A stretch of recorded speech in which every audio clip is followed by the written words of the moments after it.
Hello friends, welcome to lucky Reddy stories. Please story విన్న తర్వాత like, comment, share and subscribe చేసుకోవటం మాత్రం మర్చిపోవద్దు.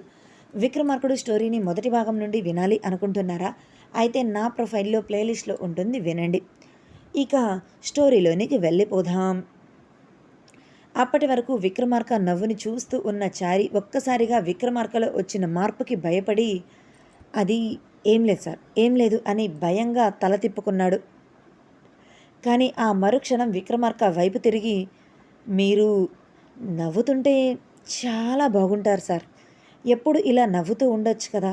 ఆ చందమామ కురిపించే వెన్నెల్లా మీ నవ్వు కూడా చాలా బాగుంటుంది అని ధైర్యం చేసి చెప్పేశాడు చారి.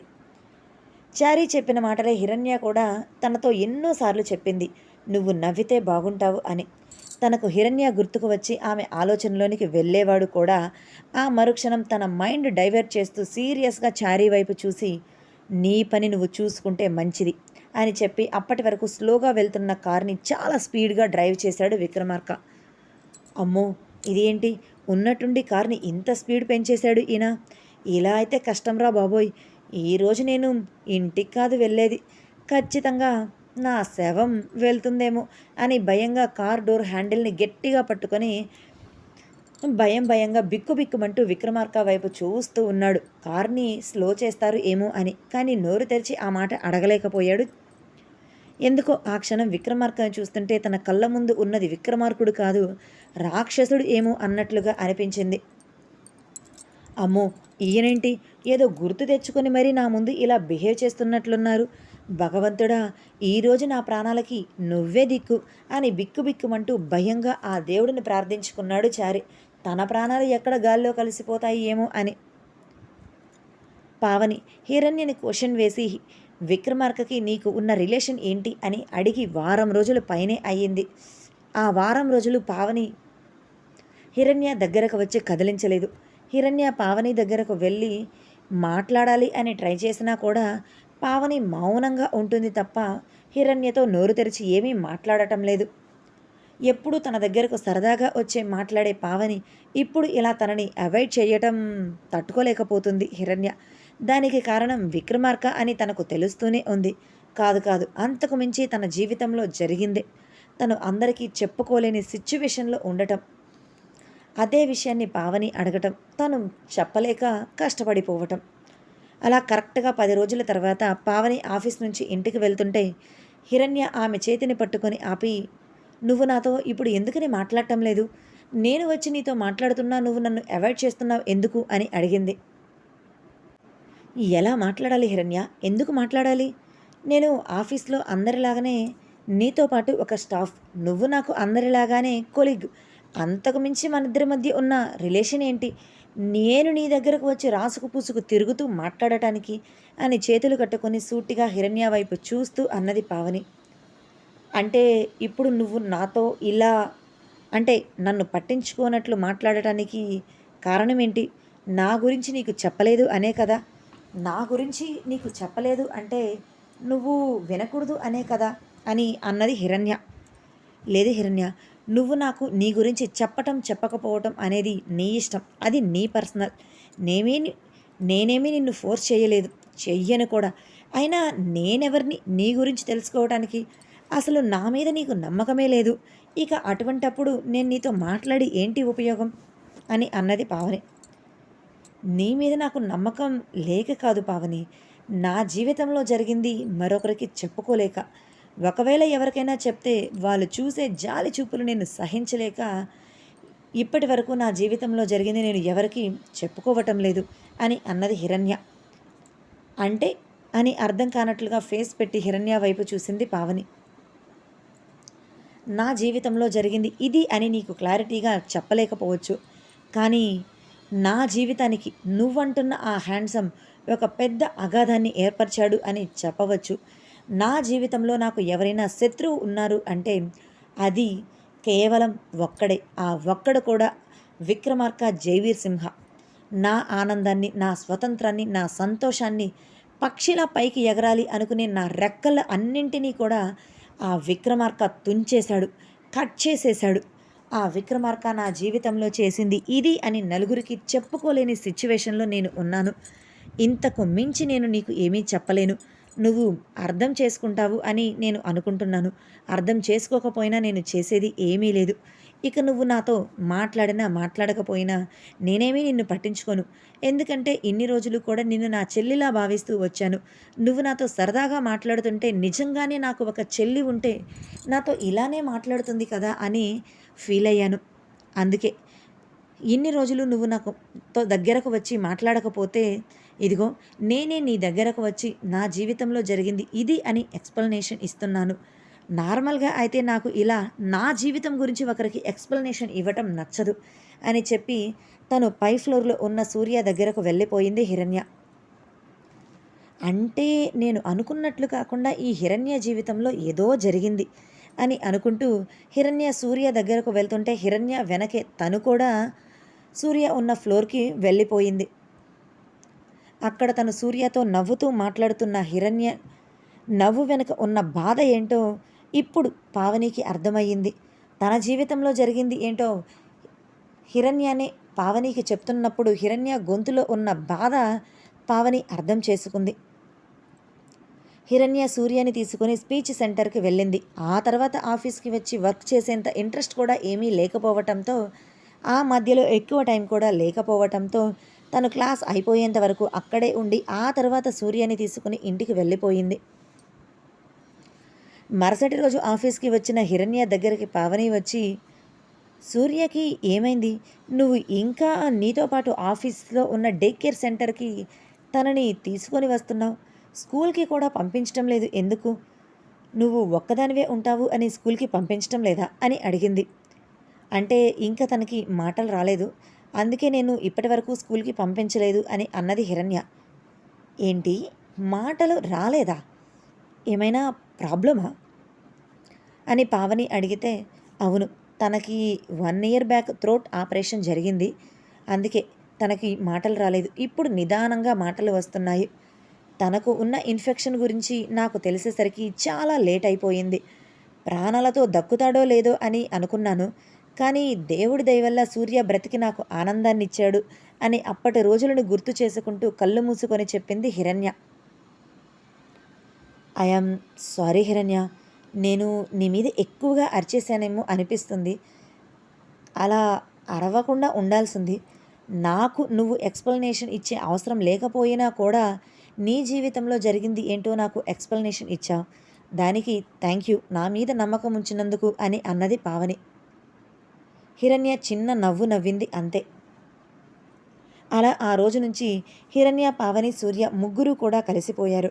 హ్యాపీగా ఆఫీస్ అయిపోయిన తర్వాత ఒక గంట సేపు హిరణ్య సూర్యతో టైం స్పెండ్ చేసి ఆ తర్వాత తన ఇంటికి వెళ్ళేది. సూర్యకి కూడా పావని బాగా అలవాటైపోయింది. హిరణ్య చెప్పిన దాని ప్రకారం విక్రమార్క, హిరణ్య ఇద్దరి మధ్య ఉన్న రిలేషన్‌కి పేరు ఇది అని మాత్రం పావని పట్టలేకపోయింది. ఎందుకంటే తనకు కూడా క్లారిటీగా ఏమీ అర్థం కాలేదు. కానీ సూర్య మాత్రం విక్రమార్క కొడుకు అని మనసులోనే ఫిక్స్ అయ్యింది. దానికి కారణం సూర్య కళ్ళు అచ్చం విక్రమార్క కళ్ళలానే ఉండటంతో. అలా మరో 4 రోజులు గడిచిన తర్వాత పావని హిరణ్య ఇంటికి వచ్చింది. పావని తన ఇంటికి అద్దె కూడా నైట్ టైంలో రావటం చూసి, ఏంటే ఉరుములేని పిడుగులా ఇలా నా ఇంటి మీదకు వచ్చి పడ్డావు? 2 గంటల క్రితమే కదా ఇంటికి వెళ్ళావు. మరలా వచ్చావేంటి అని అడిగింది హిరణ్య. అది అక్క, నాకు ఇంట్లో పెళ్లి చూపులు ఏర్పాటు చేశారు. అందుకే అందుకే నేను ఇక్కడికి వచ్చాను. నాకు ఏం చేయాలో అర్థం కావటం లేదు. ఎలాగైనా ఈ పెళ్ళిని తప్పించుకోవాలి అనుకుంటున్నాను. నువ్వు నాకేదైనా ఐడియా చెప్తావు ఏమో అని ఇదిగో నిన్ను వెతుక్కుంటూ ఇక్కడ నీ ఇంటి వరకు వచ్చాను అని అన్నది పావని. ఒసేయ్, ఎందుకే ఇలాంటి పిచ్చి పిచ్చి ఆలోచనలు చేస్తావు? హ్యాపీగా మీ అమ్మ వాళ్ళు చూసిన అబ్బాయిని పెళ్లి చేసుకోక ఇలా ప్రేమ పెళ్ళి అంటూ ఉంటే నీ జీవితమే నాశనం అయిపోతుంది. అమ్మ వాళ్ళు చెప్పిన మాట విను, నీ జీవితం బాగుంటుంది అని అన్నది హిరణ్య. కానీ హిరణ్య ఎందుకో పెళ్ళంటేనే మనసులో చిన్న భయం వేస్తుంది అని తలదించుకొని చెప్పింది పావని. ప్రతి ఆడపిల్లకి పెళ్ళి అంటే మొదట్లో భయంగానే ఉంటుంది. పెళ్ళి అయిపోయిన తర్వాత కొత్త ఇల్లు, కొత్త ప్రపంచం, కొత్త మనుషులు అంతా కొత్త జీవితం. అప్పటి వరకు ఉన్న జీవితం ఒక్కసారిగా మారిపోతుంది. అప్పటి వరకు తనది అనుకున్న ప్రతీదీ కూడా తనది కాదు అని తెలుస్తుంటే అది బాధగాను, అంతకు మించి భయంగాను ఉంటుంది. కొన్ని రోజులు వెళ్ళిన తర్వాత సపోర్ట్‌గా నిలిచే హస్బెండ్ పక్కన ఉంటే అన్నీ హ్యాపీగా ఉంటాయి. నువ్వు ఏమి ఆలోచనలు పెట్టుకోకుండా హ్యాపీగా అమ్మ వాళ్ళు చూసిన అబ్బాయిని చూసి ఓకే చేసేసేయ్. నీ జీవితం హ్యాపీగా సాగిపోతుంది అని అన్నది హిరణ్య. ఏమో నువ్వు ఎంత చెప్తున్నా నాకు భయంగానే ఉంది అని పావని అంటున్నప్పుడే లోపల రూమ్లో బొమ్మలతో ఆడుకుంటున్న సూర్య హిరణ్య దగ్గరకు వచ్చి అక్కడ ఉన్న పావనిని చూసి పావని అని పిలుస్తూ వచ్చి ఆమె ఒళ్ళో కూర్చున్నాడు. ఎరా సూర్య, ఆడుకుంటున్నావా? ఇంతకీ నువ్వు ఆమ్ తిన్నావా లేదా అని సూర్య బుగ్గలు లాగుతూ భోజనం చేశాడా లేదా అని అడిగింది హిరణ్య. తిన్నా అని నవ్వుతూ చెప్పాడు సూర్య. ఇక పావని తన పెళ్లి చూపుల సంగతి కూడా మర్చిపోయి సూర్యతో కాసేపు టైం స్పెండ్ చేసి సూర్యతోనే ఆడుకొని హిరణ్యతో మాట్లాడి అక్కడ నుంచి తన ఇంటికి వెళ్ళిపోయింది. మరుసటి రోజు పావని ఆఫీస్కి రాలేదు. ఏంటి రాలేదు అని అనుకుంటున్న హిరణ్యకి ముందు రోజు పావని తన ఇంటికి వచ్చి పెళ్లి చూపులు అని చెప్పింది గుర్తుకు వచ్చి, అందుకే ఈరోజు రాలేదా పిచ్చి పిల్ల, దాని మనసు మార్చుకుని హ్యాపీగా ఈ పెళ్లి సంబంధం ఓకే అని పెళ్లి చేసుకుంటే దాని జీవితం హ్యాపీగా ఉంటుంది అని మనసులోనే అనుకుంది హిరణ్య. ఆ రోజు తన ఆఫీస్ నుంచి బయటకు వచ్చినప్పుడు కూడా ఇంతకుముందు తనని ఎవరో పట్టి పట్టి గుచ్చి గుచ్చి చూస్తున్నట్లుగానే అనిపించినట్లే ఈరోజు కూడా అనిపించింది. ఎందుకని నాకు ఇలా అనిపిస్తుంది? అయినా ఇలాగే ఎందుకు అనిపిస్తుంది? ఎవరో నన్ను పట్టి పట్టి చూస్తున్నట్లుగా. అంటే విక్రమార్క నన్ను దూరంగా ఉండి చూస్తున్నాడా అని అనుమానంగా చుట్టూ చూసింది. ఎక్కడా కూడా విక్రమార్క ఉన్నట్లు తనకు కనిపించలేదు. మరెవరూ కూడా తనని అలా అబ్జర్వ్ చేస్తున్నట్లుగా కూడా అనిపించలేదు. అయినా విక్రమార్క నన్నెందుకు ఇలా పట్టి పట్టి చూస్తాడు? ఒకవేళ విక్రమార్క నన్ను చూడాలి అనుకుంటే డైరెక్ట్గా నా ముందుకు వచ్చి నిలబడి చూస్తాడు. ఈ చూపులు అయితే విక్రమార్కవి కావు. ఇదేంటబ్బా, నా మనసెందుకు ఇలా అనిపిస్తుంది? అది కూడా ఒక రకమైన డేంజర్ సిగ్నల్ అన్నట్లుగానే. ఒక 10 నిమిషాల పాటు చుట్టూ అలానే అబ్జర్వ్ చేసింది హిరణ్య. కానీ ఎక్కడ ఎవరు తనని అనుమానంగా చూస్తున్నట్లుగా కనిపించకపోవటంతో సర్లే, నేనే ఎక్కువగా ఫీల్ అవుతున్నానేమో, ఒక్కదాన్నే కదా, అందుకే అలా అనిపిస్తుందేమో అని అనుకొని అక్కడి నుంచి బయలుదేరి ఇంటికి వెళ్ళిపోయింది. 2 రోజుల తర్వాత ఆఫీస్కి వచ్చిన పావనిని చూసి, ఏంటే పెళ్లి చూపులు జరిగాయి కదా, రిజల్ట్స్ ఏమైంది? అంతా ఓకేనా, లేకపోతే నువ్వు చెడగొట్టేశావా అని నవ్వుతూ అడిగింది హిరణ్య. ఓకే ఏమీ కాదులే హిరణ్య, అంతా నాటోకే.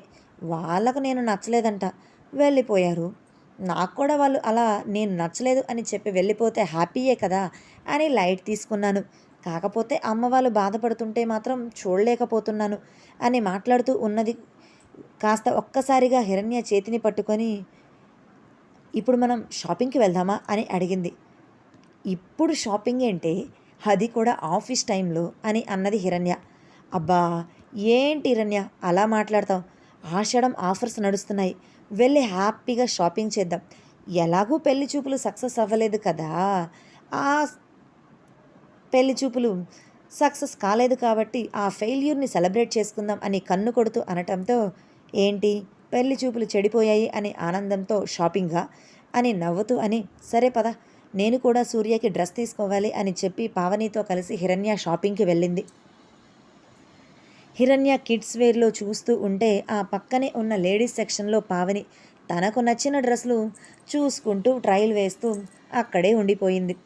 కరెక్ట్గా అదే షాపింగ్ మాల్కి ఆదిత్య అఖిలను తీసుకుని షాపింగ్ చేయటానికి వచ్చాడు. అఖిల షాపింగ్ చేస్తూ తనకు నచ్చిన డ్రెస్సులు అన్నీ తన మీద పెట్టుకొని ఆదిత్యకు చూపిస్తూ, బాగుందా బాగోలేదా అని అడుగుతుంటే అతను తనకు నచ్చింది బాగుంది అని, నచ్చనిది బాగోలేదు అని చెప్తూ ఉన్నాడు. అలా గంటకు పైగానే అఖిల షాపింగ్ చేస్తూనే ఉంది. అన్ని డ్రెస్సులు చూస్తూనే ఉంది. కానీ ఏ ఒక్క డ్రెస్ కూడా అఖిల సెలెక్ట్ చేయటం లేదు.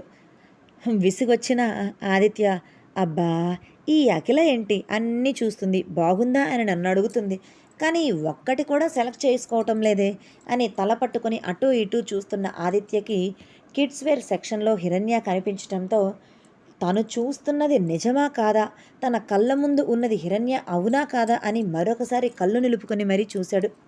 తన కళ్ళ ఎదురుగా హిరణ్య కనిపించడంతో నిజంగానే వదిన ఇక్కడే ఉంది, అంటే ఈ 2 సంవత్సరాలు వదిన బెంగళూరులోనే ఉందా, కానీ నాకెప్పుడూ కనిపించలేదే, లేదంటే ఏదైనా పని మీద ఇక్కడ బెంగళూరుకి వచ్చిందా అని అనుకుంటూ వదిన అని పిలుస్తూ 2 అడుగులు ముందుకు వేసిన అతని ముందు అఖిల రావటంతో హిరణ్య దగ్గరకు వెళ్ళలేకపోయాడు ఆదిత్య. ఎక్కడికి, నన్ను వదిలిపెట్టి వెళ్ళిపోతున్నావు అని అఖిల ఆదిత్యని అడగటంతో అది ఏం లేదు, తెలిసిన వాళ్ళు ఎవరో కనిపిస్తే వెళ్తున్నాను అని హిరణ్య వైపు చూస్తూనే చెప్పాడు. అబ్బా, నేను ఇక్కడ ఉంటే నువ్వు ఎక్కడో చూస్తావేంటి, నా వైపు చూడు ఆదిత్య, ఇదిగో నేను ఈ డ్రెస్ సెలెక్ట్ చేసుకున్నాను అని తన చేతిలో ఉన్న డ్రెస్ని ఆదిత్య కళ్ళ ముందు పెట్టి చూపించి, ఈ డ్రెస్ నేను ట్రయల్ వేయనా అని నవ్వుతూ అడిగింది. సరే నీ ఇష్టం, నీకు నచ్చినవి అన్నీ తీసుకో అని ఎక్కడ హిరణ్య తనకి కనిపించకుండా పోతుంది ఏమో అని అనుకుంటున్న ఆదిత్య కళ్ళకి అడ్డుగా ఉన్న డ్రెస్ని తీసి హిరణ్య ఉన్న వైపు చూసేసరికి అక్కడ తనకు హిరణ్య కనిపించడం లేదు. ఈ వదిన ఇప్పుడు ఎక్కడికి వెళ్ళిపోయింది, ఈ షాపింగ్కి వచ్చింది, మ్యాక్సిమం షాపింగ్ మాల్లోనే ఉంటుంది, మిస్ అయిపోయింది, కనుక్కోవాలి, వెంటనే ఈ విషయం ఫోన్ చేసి అన్నయ్యకు చెప్పాలి అని అనుకుంటూ అఖిల నీకు కావాల్సినవి నచ్చినవి అన్నీ తీసుకో, నాకు అర్జెంట్ వర్క్ ఉంది అని విక్రమార్కకి ఫోన్ చేశాడు. కానీ అటువైపు విక్రమార్క మీటింగ్లో బిజీగా ఉండటంతో ఫోన్ లిఫ్ట్ చేయలేదు. అబ్బా, ఇప్పుడే అన్నయ్య కూడా ఫోన్ లిఫ్ట్ చేయటం లేదే, ఏం చేయాలి అని అసహనంగా అనుకుంటూ అఖిల దగ్గరకు వచ్చాడు. షాపింగ్ మాల్ లోపలికి ఎంటర్ అవుతున్నప్పుడు ఉన్న హ్యాపీనెస్ ఇప్పుడు ఆదిత్య కళ్ళల్లో కనిపించకపోవటంతో ఏమైంది ఆదిత్య, ఎందుకు నువ్వు ఇలా కంగారు పడుతున్నావు, ఎనీ ప్రాబ్లం అని అడిగింది అఖిల. అది ఏం లేదు, ప్రాబ్లం ఏమీ లేదులే, నీ షాపింగ్ నువ్వు చేస్తూ ఉండు, నాకు చిన్న పని ఉంది, నేను ఇప్పుడే వెళ్ళి వస్తాను, నువ్వు నా గురించి ఏమీ ఆలోచించొద్దు అని చెప్పి ఆమె మాట్లాడుతున్న మాటని కూడా పట్టించుకోకుండా హిరణ్య ఎక్కడికి వెళ్ళిపోయిందా అని హిరణ్య గురించి ఆలోచిస్తూ హిరణ్య కోసమే ఆ షాపింగ్ మాల్ అంతా కూడా వెతుకుతూ ఉన్నాడు, ఎక్కడైనా తన వదిన తనకు కనిపిస్తుంది ఏమో అని.